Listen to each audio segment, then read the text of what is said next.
Psychological healing turns you into this incredibly gentle, wide-open creature. Someone who just radiates unconditional acceptance to everyone they meet. We've all been sold this idea, haven't we? Let's be honest, that's a comfortable lie. If you look at Carl Jung's decades of clinical work, what actually happens when an empath integrates their shadow is, well, it's far more severe than the fairy tale suggests. A truly integrated empath doesn't become more accessible. In a way, they become operationally dangerous to anyone who mistakes their awareness for weakness. And I don't mean dangerous through aggression, I mean through absolute immunity. An immunity that quietly dismantles all those systems of social control that used to rely on your unconscious participation. Let me walk you through what Jung actually saw happening in the clinic. That journey from being a fragmented, sensitive person to achieving real psychological sovereignty. Before you reach that point, you're living in what Jung called a state of permanent psychic porosity. Think about what that feels like. Your nervous system is basically operating without filters. You pick up on emotional frequencies that fly right over everyone else's heads. The anxiety in a room before anyone even opens their mouth. The quiet hostility hiding underneath polite small talk. The heavy depression someone is carrying, but refusing to name. This isn't some mystical superpower, it's a survival mechanism. You learn to read micro-expressions, shifts in tone, tiny inconsistencies in behavior, because at some point early on, your environment demanded it. Maybe you had a parent whose mood dictated whether your day was going to be safe or totally chaotic. Maybe you grew up in a family where the words people said completely contradicted the energy in the room. You develop this intense perceptual sharpness the same way a soldier develops threat detection. If you missed a signal, there were consequences. But survival adaptations always come with a price tag, don't they? While your perception got sharper, your boundaries just dissolved. You started experiencing what Jung termed unconscious participation. You couldn't tell the difference between what you were feeling and what the people around you were feeling. You'd walk into a room and just absorb the collective unconscious baggage of everyone there. Their rage, their grief, their unprocessed trauma. It flooded your system like it was your own. And it wasn't your fault. Your psyche was wired to be receptive.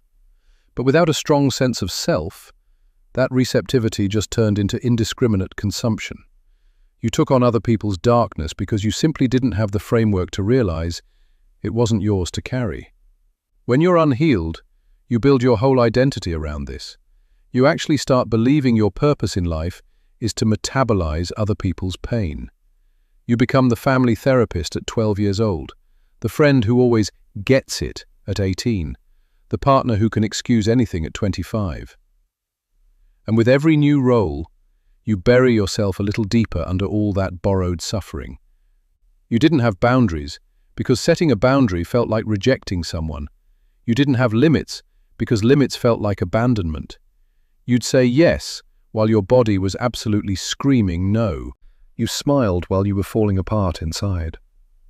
Because you genuinely believed your worth was measured by how much you could endure for others. Jung saw this constantly. The empaths sitting in his office weren't dealing with typical psychological issues. They were literally drowning in emotions that didn't even belong to them. They'd become living repositories for the collective shadow. Consider what living like that does to you over the years. When you spend all your time absorbing what's outside of you, you lose touch with what's inside. You can read everyone else in the room perfectly, but you can't even name your own emotions. You become this highly sophisticated instrument, pointed outward, but completely incapable of calibrating yourself. Maximum perception, zero protection, just complete self-abandonment, wearing the mask of compassion.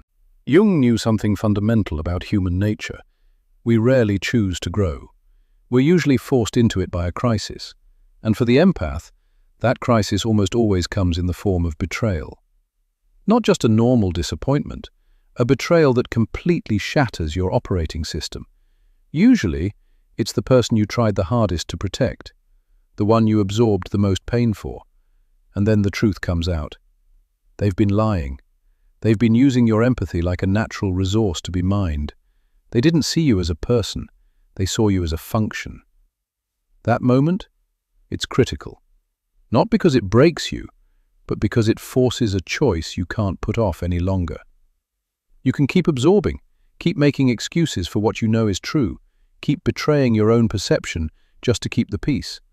Or you can finally trust what you've always known, but refuse to look at.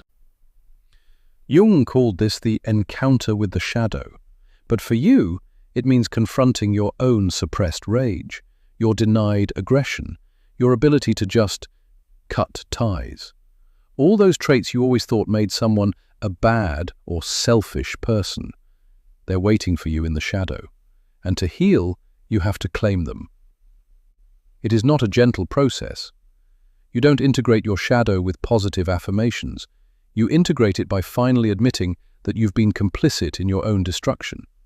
That every single time you ignored your gut to keep someone else comfortable, you were committing an act of violence against yourself. The turning point is when you finally stop doing it. It's that exact moment you look at the person who betrayed you and you feel nothing. No sudden urge to fix them. No desperate need to figure them out. Just absolute, unshakable clarity. And what happens next isn't what the self-help books tell you. You don't soften.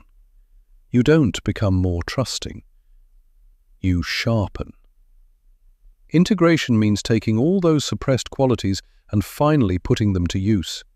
Your intelligence, your capacity to ruthlessly assess a situation, your willingness to just let someone fail. These aren't dark traits, they are operational necessities. And the second you stop viewing them as flaws, your whole life changes. Jung actually documented 3 distinct stages to this shift. The first one is almost deceivingly simple. You just stop absorbing. You develop the ability to observe someone's emotional state without taking it inside yourself. Let's say someone projects their rage onto you. In the past, you would have absorbed it, wondered what you did wrong, and tried to fix it. Now, you just watch it happen. You see the mechanism at work, and you simply refuse to take delivery. It bounces right back to them. They have to hold what they were trying to dump on you.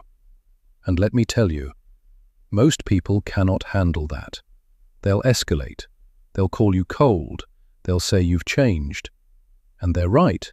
You have changed. You woke up. Then comes the second phase, and this is the one that really upsets people who think empaths should be at everyone's beck and call. You become selective. Aggressively selective about who gets access to you. This isn't about building defensive walls, it's about being strategic.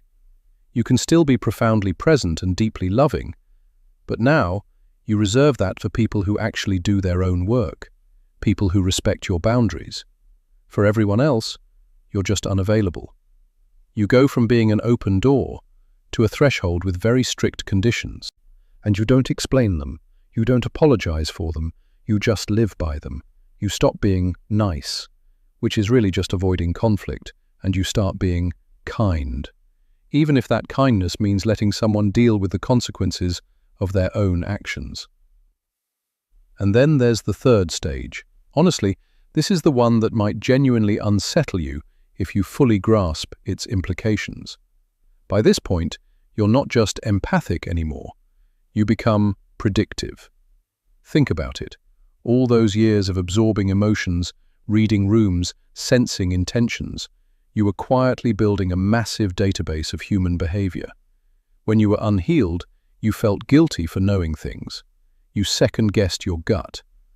But the integrated empath trusts that database implicitly. When your entire nervous system is telling you someone is lying, you don't need proof anymore. You just know. You see the game before they even make their first move. You know they're setting up a manipulation. You can see it in the micro-expressions, the shift in their vocal rhythm. You're processing psychological data at a level most people can't even fathom. And here is the single most important thing that separates you from the people who used to hurt you. You could absolutely use this knowledge destructively. You probably understand the mechanics of manipulation better than most narcissists do. You know exactly what wounds to target, but you choose not to. You make a conscious decision every single day to use your sight for protection, not domination. Not because you can't, but because you've developed something far more important than tactical advantage. You've developed integrity. When this integration is complete, it doesn't just change you, it creates a ripple effect. Dysfunctional family systems and toxic relationships simply cannot survive your transformation, not because you attack them, but because you're no longer holding the structure up. When you stop being the shock absorber for everyone else's bad behavior, the whole system collapses, and it exposes the truth. Some relationships will actually deepen. The people who respect your growth will step up. But the ones who relied on you being asleep, they will rage. They'll paint you as the villain, because if you're the problem, they don't have to look in the mirror. Let them. You don't need to defend yourself. You just observe. So this is what a healed empath actually looks like. Not nicer, not endlessly accommodating. They become sovereign, self-possessed, unshakable. They become love, executed with operational precision, compassion with strategic boundaries, empathy, rooted in absolute self-respect. Walking away from toxicity isn't a weakness anymore. It's the ultimate expression of self-regard. Choosing yourself isn't cruel. It's the foundation of sanity.